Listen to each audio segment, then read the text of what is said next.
amongst the guests and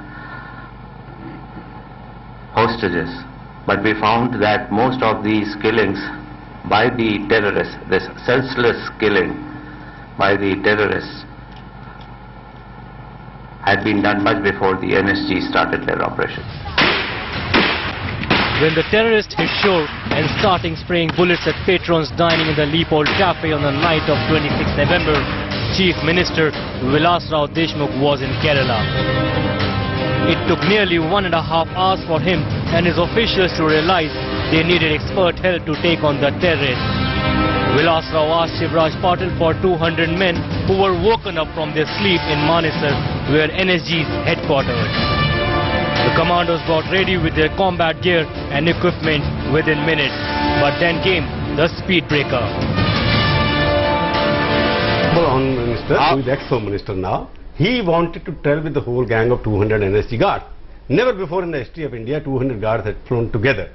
There could have been, there were so many planes that Adi rightly pointed out. If you go to the Palam airport, you'll find 50 airplanes. Their private plane could have been had at that point of time. But Mr. Home Minister decided that he would fly like a hero, like a general of NSG. Therefore, they have to get a bigger plane.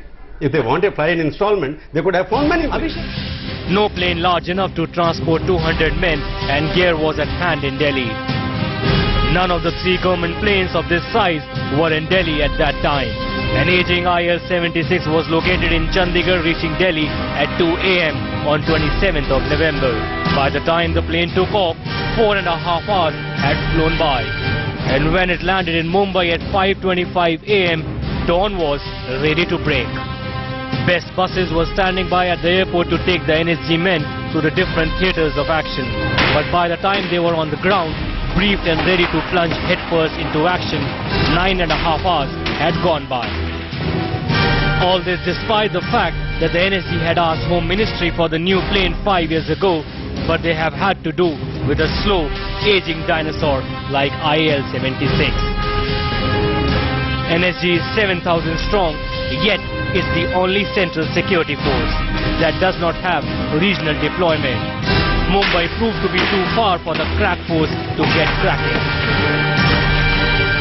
But curioso is the case of the Marine Commandos, Marcos.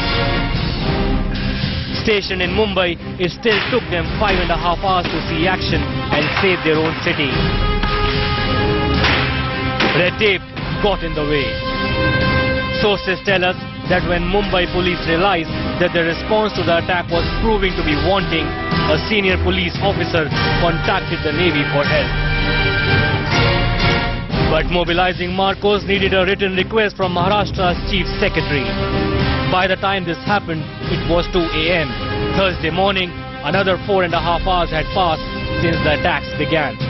When the Marcos reached the Taj, no one from the police was available to brief them about the layout. It took them another hour to figure out how to launch their assault. Now, the tide seems to be turning on how the country's security infrastructure is managed. NSG is to be decentralized.